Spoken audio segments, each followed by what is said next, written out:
Hola amigos de Internet de la Universidad del Quindío, de nuevo les habla Julián Esteban Gutiérrez, esta vez para continuar con nuestra serie de videos de lenguaje C, específicamente en la parte 9 relacionada con las decisiones anidadas.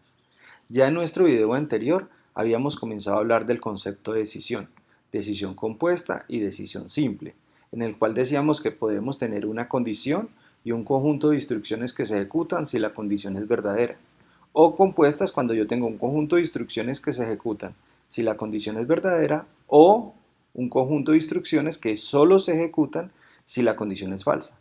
Y decíamos en el video anterior de que estos conjuntos de instrucciones son excluyentes. Si yo ejecuto estas instrucciones, no puedo ejecutar estas o viceversa. Si yo me voy por la parte falsa, entonces nunca se van a ejecutar las de la parte verdadera. Bueno, en este video nos vamos a centrar en las decisiones anidadas. Son decisiones que se encuentran dentro de la parte falsa o dentro de la parte verdadera de otra decisión. Esto que tenemos acá es solo un ejemplo de la estructura que puede tener una decisión anidada. No quiere decir que todas las decisiones anidadas tengan que tener esta estructura, es decir, tener decisiones dentro de la parte falsa de una decisión. Puede estar también dentro de la parte verdadera. Este ejemplo ya lo mencionamos en el video anterior, en donde tenemos una condición que si la nota es menor a 3, si sí, imprimir, este es el símbolo de imprimir en un diagrama de flujo, insuficiente. Y eso se traduce en lenguaje así. Si sí, nota menor que 3, véalo acá.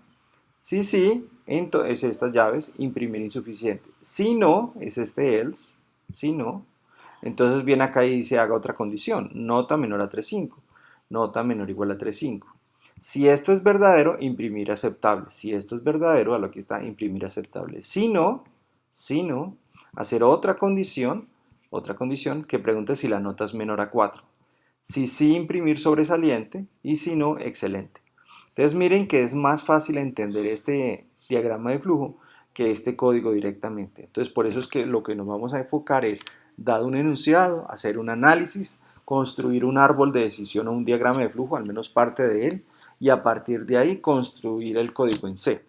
Este paso de acá es mucho más pequeño que si tratamos de pasar de un enunciado a un código como este. Bueno, pero vamos a clarificar un poco ese concepto.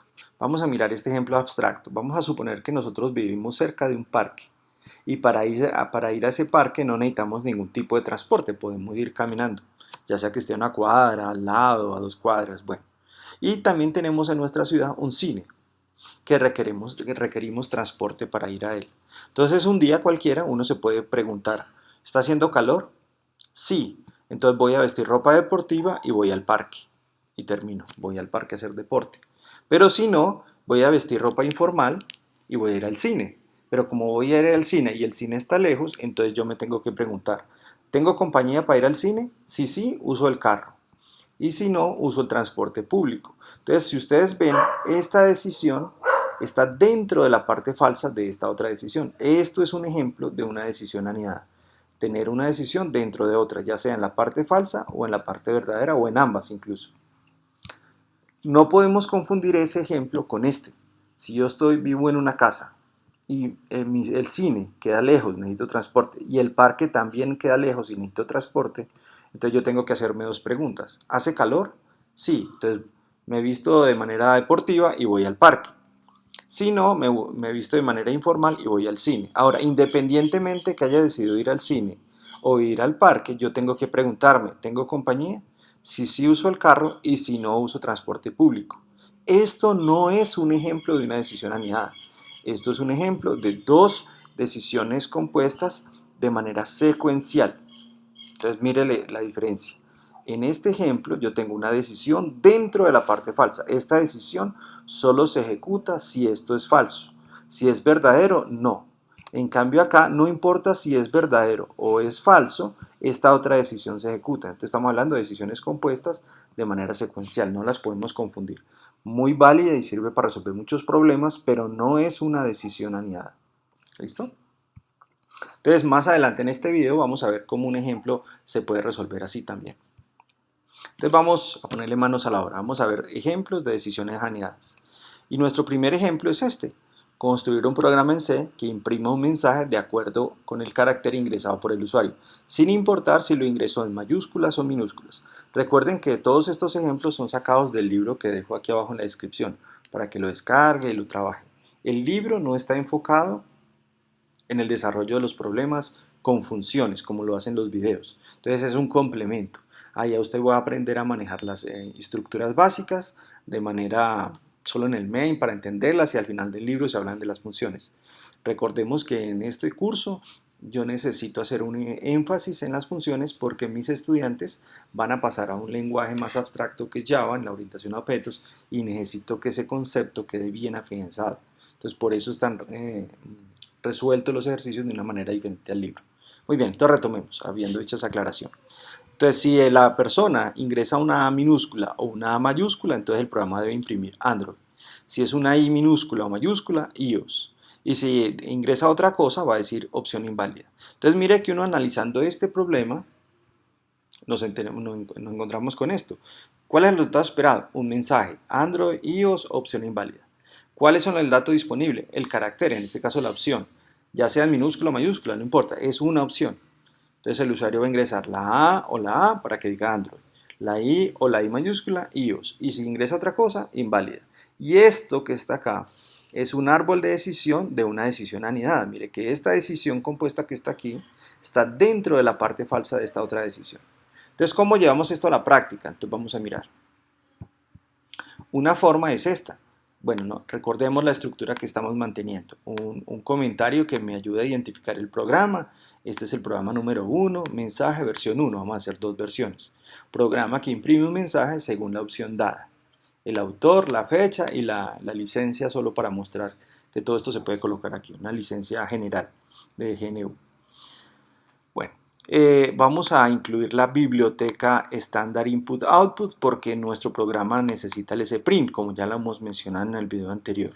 Y necesitamos usar la biblioteca uniquindio.h para poder utilizar estas funciones de leer carácter, imprimir cadena, que ya están en esa biblioteca. Entonces nuestro programa es solamente este pedacito. Entonces tenemos el main y recordemos lo que yo les decía, el main siempre tiene que tener el qué. ¿Qué hay que hacer? El qué. Y las funciones son el cómo. Entonces vamos a mirar acá. ¿Qué hay que hacer? Hay que declarar las variables que se necesitan. En este caso, una variable de 30 caracteres para guardar el mensaje. ¿Cuál mensaje? El de Android, iOS o opción inválida. Ese mensaje. Una variable de tipo carácter que me va a guardar la opción del usuario, que es lo que el usuario quiere ingresar. Vamos a borrar pantalla. Esto recuerde que está en la biblioteca de Uniquindio. Vamos a pedirle al usuario con una función leer carácter que está en Uniquindio para que ingrese una opción. Entonces él va a decir, ah, no, yo quiero la opción I. Y es ahí que queda almacenada en esta variable opción.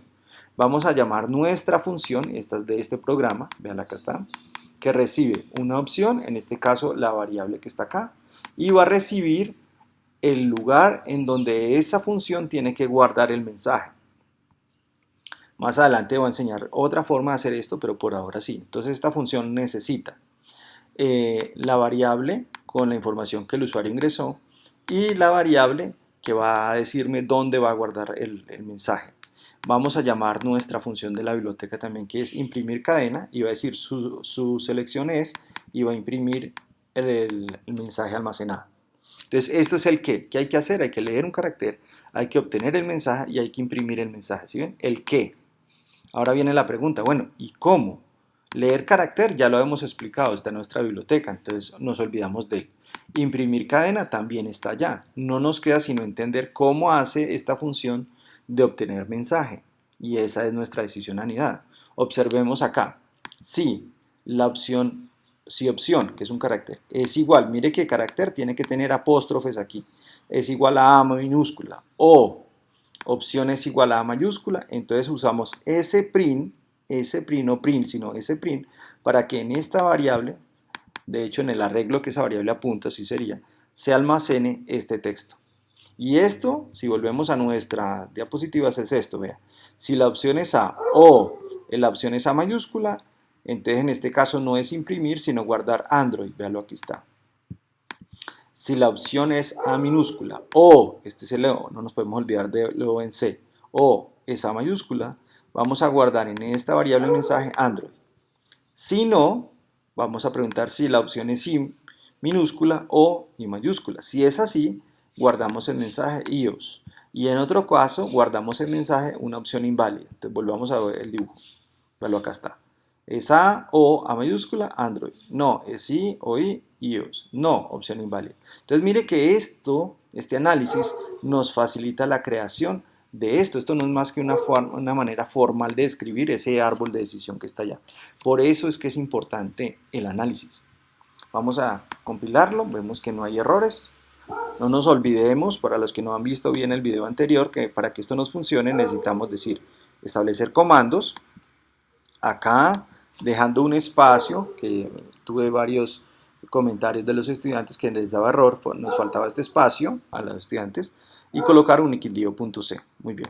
Entonces ahora sí, compilamos, perfecto, y lo ejecutamos. Mire que si el usuario decide ingresar una I, aparece iOS. Muy bien. Si decide ingresar, por ejemplo, una A mayúscula, debe imprimir Android. Perfecto. Ahora, si quiere ingresar otra cosa, por ejemplo, no, que es que yo quiero W, pues le dice que la opción es inválida. Entonces, eso es lo que hace esa decisión. Si es sí, entonces él pregunta, la I. ¿I es igual a A? No. ¿I es igual a A mayúscula? No. Como las dos son falsas, se viene para acá. ¿I minúscula, que fue la que ingresé, es igual a I minúscula? Sí. Ya no importa lo que diga este, como ya es verdadero, entra y recibe iOS. iOS se guarda el mensaje y cuando regresa acá, imprime ese valor de mensaje que es iOS. Muy bien. Ahora, podemos hacer una segunda versión de este programa eliminando esta O que está acá. Pero si la eliminamos, vamos a ver qué sucede si eliminamos todas estas O's aquí. Vamos a ver, perdón, aquí se me fue Enter. Vamos a compilarlo y lo ejecutamos. Entonces, si yo hundo A, pues sigue funcionando, Android. Pero ¿qué sucede si yo hundo A mayúscula? Entonces, si yo hundo A mayúscula, él me va a decir que es inválida, porque la A mayúscula no es ni A minúscula ni minúscula, entonces va a ser opción inválida. Entonces, ¿cómo arreglamos esto para que siga funcionando de esta manera? Entonces, es la siguiente. Vamos a tener que utilizar otra biblioteca de C que se llama ctype para poder utilizar esta función que ya había mencionado en uno de los primeros videos, de cómo convertir algo a minúscula o a mayúscula, si fuera el caso. Entonces, ¿qué hace esta primera línea? Es decir, la variable opción es igual a convertir a minúscula el valor de opción. Entonces, ahora sí ya no necesito verificar la mayúscula, porque siempre se van a convertir a minúscula. Si usara tu upper acá para convertirlo a mayúscula, pues acá tendrá que estar en mayúscula. El funcionamiento es igual, el usuario no se tiene que dar por enterado y el que es la parte del main, permanece igual. Si usted compara el que de este señor con el que de acá, no hay ningún cambio, salvo pues que aquí tenemos la ctype, aquí no hay nada más, vean, son exactamente iguales. Entonces por eso es muy importante también usar funciones. Yo aquí en el main me centro en el que y después ya me concentro en el cómo, que puede cambiar de una versión a otra, hacerlo más eficiente o menos eficiente, bueno, en fin. Pero me concentro acá en el qué necesito hacer y luego en el cómo. Muy bien, vamos a ver si en el transcurso del video eso queda más claro. Vamos para otro ejemplo. Escribir un programa en lenguaje C que muestre un mensaje de acuerdo a una nota definitiva, entre 0 y 5, obtenida por un estudiante, bueno, esto en una asignatura. Entonces miremos la tabla. Si la nota es menor a 3, va a decir insuficiente.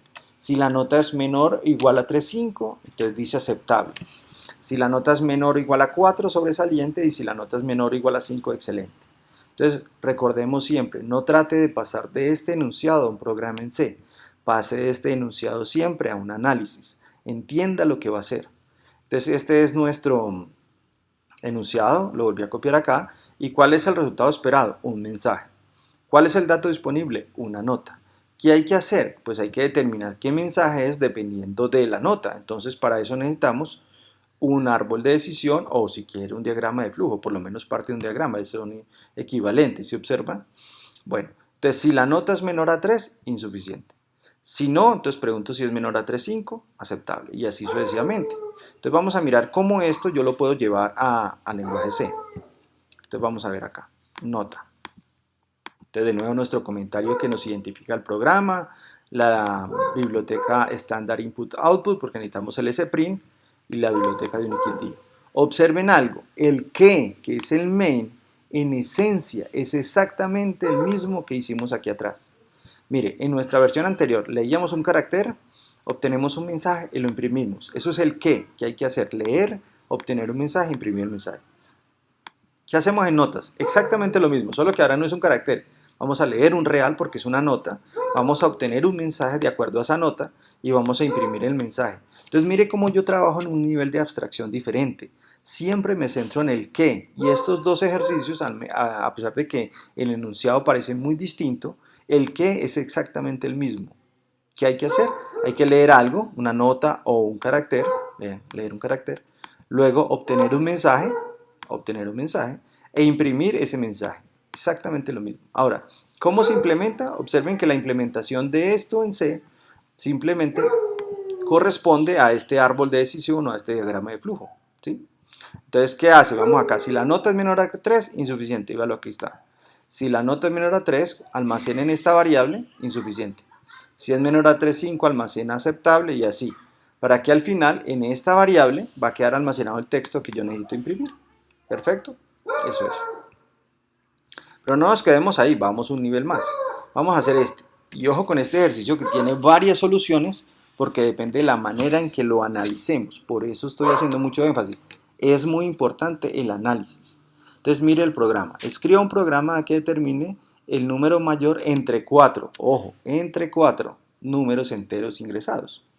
Hay que tener presente de que si yo agrego uno más, 5, 6, entre 8, la complejidad de este problema aumenta dependiendo de la forma en que lo resolvamos. ¿Listo? Entonces, en esencia yo tengo 4 números y me dice el mayor es tal. Por ejemplo, si yo tengo el 3, 9, 32 y 2, me debe decir el mayor es el 32. No me tiene que decir que es el tercero. Me dice el número mayor es 32. Ojo, pues no podemos confundir esas dos cosas. Bueno, entonces vamos a entenderlo. Aquí hay un pequeño detalle. Son números enteros y aquí dice números reales, pero no importa, eso funciona igual. ¿Cuál es el resultado esperado? Mostrar el mayor de 4 números. ¿Cuáles son los datos disponibles? Los 4 números. ¿Y cuál es el proceso? Pues determinar a través de un árbol de decisión cuál es el mayor. Entonces, una primera forma de resolver este ejercicio es a través de este pequeño árbol de decisión. Entonces, mire acá. Mire que esta es una decisión anidada. ¿Por qué? Porque yo tengo una decisión dentro de la parte verdadera de una decisión. También tengo una dentro de la parte falsa y tengo más dentro de estas. Entonces es un árbol completo. Esta es la primera versión, no nos olvidemos. Entonces vamos a probarlo con estos mismos datos. Pregunta, N1 vale 3. ¿3 es mayor a 9? No, ¿cierto? 3 no es mayor que 9, entonces viene para acá. N2, que es 9, ¿es mayor a 32? No, 9 no es mayor a 32, entonces viene para acá. N3, que es 32, ¿es mayor a N4? Sí, entonces viene para acá y dice el mayor es N3, y efectivamente es N3, que es 32. ¿Cómo llevar eso a la máquina? Vamos a ver, ojo que esta es la primera versión, no se van a asustar. Entonces vamos acá, primera versión. Bueno, ya sabemos la identificación, programa que imprime el mayor de 4 números. Vamos a ver cuál es el qué. Recordemos que aquí dice float, pero no importa. ¿Qué hay que hacer? Hay que declarar las variables N1, N2, N3, N4 y mayor. Vamos a borrar pantalla. Vamos a pedirle al usuario que ingrese los 4 números. Vamos a llamar a una función a obtener el mayor. Ojo, el qué. Y vamos a imprimir el mayor es tal, con imprimir real. Esto es el qué. ¿Sí ven cómo es lo interesante de usar funciones? ¿Qué hay que hacer? Hay que leer los datos disponibles, que son los números del 1 al cuadro, los 4 primeros números, perdón. Vamos a obtener el mayor a través de una función, como lo hace ahora vemos, y vamos a imprimir el resultado. Esto es el qué. Eso es lo que tiene que hacer el main. El qué. Ahora vamos a ver el cómo. ¿Cómo hace esta función para saber cuál es el mayor? Entonces, esta es la primera vez, la primera versión, que tiene que ver con la implementación de este árbol que está acá. Entonces mire acá, si N1 es mayor a N2, si sí, vamos a preguntar por N1 y N3. Vamos a ver cómo queda acá. Si N1 es mayor a N2, si sí, véalo acá, va a preguntar con N1 y N3. Si sí, va a preguntar por N1 y N4. Y si es verdadero, va a decir que el valor mayor es N1. Vamos a ver si es verdad. Entonces N1, N2, N1, N3, N1, N4 y el mayor es N1. Y si no, es N4. Y si no, perdón, acá se me fue. y si no es N4. Entonces mire que esto, a pesar de que parece largo, es simplemente una forma de escribir este árbol de decisión. Entonces no nos podemos preocupar porque es muy largo, sino que hay que entender esto de dónde salió. Pero esta es la primera versión. ¿Y qué tal si lo pensáramos de otra manera? ¿Qué tal esta? ¿Qué tal esta manera? Esta es la implementación que acabamos de ver. ¿Qué tal esta? Si N1 es mayor a N2 y también N1 es mayor o igual a N3 y también N1 es mayor a N4, entonces es porque N1 es el mayor, ¿cierto? Si no, entonces voy a preguntar si N2 es mayor a N1 y N2 es mayor a N3 y N2 es mayor a N4. Si sí es porque N2 es el mayor. Y hacemos lo mismo con N3. Y si no, es porque tiene que ser N4. Recuerden que esto decía si N1 era el mayor, si N2 era el mayor o si N3 el mayor. Si no, N4 tiene que ser el mayor. Entonces vamos a mirar acá. Vean, miren que el que no cambia. Observen que eso es algo que yo quiero resaltar. El que entre estas dos versiones no cambió, vean. Absolutamente no cambia. ¿Qué cambia? El cómo. ¿Cómo hizo esta función para hacer lo mismo? Vean. Mire que esta es la primera versión, que es largota, ¿cierto? Es ese árbol inmenso de decisiones. Y esta es la segunda versión, un poco más pequeña. Y aquí está, si N1 es mayor a N2 y, este es el I, N1 es mayor a N3 y N1 es mayor a N4, entonces el valor mayor es N1. Y así hacemos lo mismo y retornamos ese valor mayor. Mire que lo único que cambió fue el cómo. ¿Y por qué cambió esto? Porque nuestro análisis no lo hicimos de otra manera. ¿Y será que se puede hacer de otra manera? Entonces vamos a mirar. Una tercera manera sería hacer esto, que es un ejemplo de decisiones pero de manera secuencial. Yo puedo decir, preguntar primero, ¿N1 es mayor a N2? Sí, entonces voy a decir que el mayor es N1. Y si no, voy a decir que el mayor es N2. Para este punto, efectivamente, el mayor es uno de estos dos. Pero luego pregunto, si N3 es mayor que el mayor de uno de estos dos. Si sí, entonces ahora el mayor es N3. Si no, pues lo dejo como está. Y luego comparo N4 con ese valor y lo cambio. Entonces vamos a mirar cómo se llevaría eso a la máquina. Miren, vuelve y juega. El que no cambia, vean, el que no cambia. Exactamente lo mismo, vean, lo mismo con la otra versión. Aquí me muevo hacia arriba, el que no cambia, vean. ¿Qué cambió? El cómo lo hace, véalo, aquí está. Mire que es una forma distinta. Sí, vamos a declarar una variable mayor, es decir, si N1 es mayor a N2, entonces mayor es N1. Si no, va a decir que mayor es N2. Hasta aquí vamos bien. Y luego pregunto, ¿N3 es mayor a mayor? Sí, entonces cambie mayor por N3. Si no, déjelo quieto. Luego N4 con mayor, cualquiera que haya sido, sea este o estos dos. Tan, y retorna mayor. Mire que acá tenemos una decisión compuesta y secuencialmente tenemos una decisión simple y seguida otra decisión simple. Y con esto resolvimos un problema que inicialmente era una cosa así grande. Entonces todo depende de la forma de resolver esto. Y le voy a dar un bonus. Resulta que esta función me recibe 4 números acá y me hace una forma de implementar eso, de encontrar el mayor de ellos. Pero ¿y qué tal que pudiéramos hacerlo solo con 2? Y esta es nuestra versión. Mire acá, yo tengo un obtener mayor que recibe 2 números. Yo sé que hay que encontrar el de 4, pero necesito 2 nomás. ¿Y cómo es el mayor? El mayor se va a hacer como obtener el mayor acá. Deme el mayor de N1 y N2. Y eso va a dar un resultado de esos dos. Luego le digo, deme el mayor, mire que vuelvo y lo llamo, ¿entre quiénes? Entre N3 y el mayor de estos dos. Y vuelvo y llamo la función, deme el mayor entre N4 y el mayor de todo esto. Entonces mire que es otra forma de resolverlo y mire la función como terminó. Entonces el análisis es muy importante para poder llegar a soluciones más interesantes, más pequeñas, más creativas, más eficientes que lo primero que se nos ocurre. Entonces este es un ejemplo que ilustra la importancia de hacer un buen análisis. El que también aquí sí se ajusta y sí cambia un poco con respecto a lo que ya vimos, porque aquí teníamos una función obtener mayor con 4 parámetros. Aquí tenemos solamente que llamar una, dos y 3 veces una función que recibe 2 parámetros. Entonces es muy interesante esa parte. Muy bien. Entonces creo que ya quedó más claro la importancia de hacer un buen análisis para entender cómo funciona. Vamos a otro ejercicio. Este ejercicio dice que la empresa de servicios públicos, agua y alcantarillado de la ciudad necesita un programa que liquide las facturas de sus clientes mensualmente. El cobro de las facturas es como sigue. Se cobra un cargo fijo, véalo acá está, un cargo fijo. Se cobra el valor de la cantidad del agua consumida, entonces el usuario dice cuánta agua consumida, que sea en metros cúbicos, perfecto. El valor de la recolección, véalo acá está. Listo. Estos cobros dependen del extracto socioeconómico. Entonces vamos acá. Si el estrato es 1, entonces el cargo fijo es 2.500 y cada metro consumido vale 2.200. Y el cobro fijo de recolección de basura y alcantarillado es de 5.500.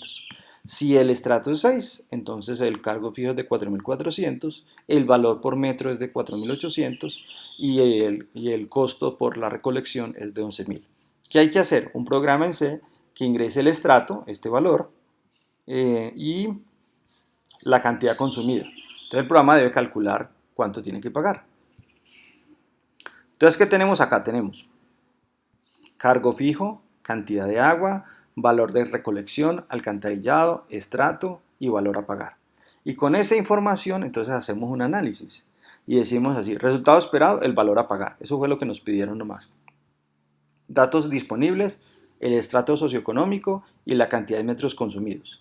¿Qué hay que hacer? Pues hay que determinar los valores de esas constantes, ¿cierto? Los valores, y aplicar la fórmula. Total de pago es cargo fijo, que depende del estrato, más lo que consumió por el valor del consumo, que depende del estrato, más el alcantarillado, el valor del alcantarillado, que también depende del estrato. Entonces, si nos vamos al árbol, decimos así, si el estrato es 1, entonces el cargo fijo es de 2.500, el valor del consumo es de 2.200 y el alcantarillado 5.500. Mire que esto que tenemos acá no nos podemos asustar, es exactamente lo que dice aquí, pero en forma de dibujito. Si el estrato es 1, el cargo fijo es de 2.500, el consumo es de 2.200 y 5.500, véalo acá está. Si es 1, el 2.500, valor 2.200 y alcantarillado 5.500. Si no, entonces se pregunta si es 2 y así sucesivamente. Esto que tenemos acá no es más que esa tabla que veíamos, ¿sí? Y resulta que esto que tenemos acá no es más que un ejemplo de una decisión anidada, ¿sí ven? Vea que esto es una decisión que dentro de la parte falsa tiene otra decisión y así. ¿Cómo llevamos esto a C? Entonces lo podemos llevar de esta manera. ¿Cuál es el qué? El qué es que hay que tener una variable estrato, que es carácter, puede ser entero, pero lo dejamos carácter, consumo, que es real, y total pago, que es real. ¿Qué hay que hacer? Hay que pedirle al usuario que ingrese cuál es el estrato en el que está y cuánto fue su consumo. Luego, ¿qué hay que hacer? Hay que calcular cuánto hay que pagar y luego imprimirle ese valor. Mire, esto es el qué hay que hacer. Ahora viene el cómo. Bueno, ¿cómo calculo yo esto? Entonces esa es nuestra función, que es la que está aquí. Y esto que tenemos acá no es más que la implementación en C de ese árbol que vimos allá, de esa decisión anidada. Si el estrato es 1, entonces los cargos son tanto, el valor de consumo es tanto y el alcantarillado es tanto. Y así se va. Y al final aplicamos la formulita y retornamos el valor del pago. Entonces mire que esto parece largo, parece confuso, pero en realidad no es más que la manera formal en C de escribir este árbol, y este árbol no es más que una manera gráfica de representar una tabla que tiene una información. Entonces eso es lo que hay que practicar, ¿cierto? Entonces yo le pido a la persona que está viendo este video que vaya al libro o pause el video aquí con estos ejercicios para que resuelva esa actividad, que son ejemplos o ejercicios más bien de decisiones anidadas. Por ahora me despido, espero que todo haya quedado muy claro. Cualquier cosa los espero en los comentarios en la parte de abajo. Muchas gracias y un feliz día.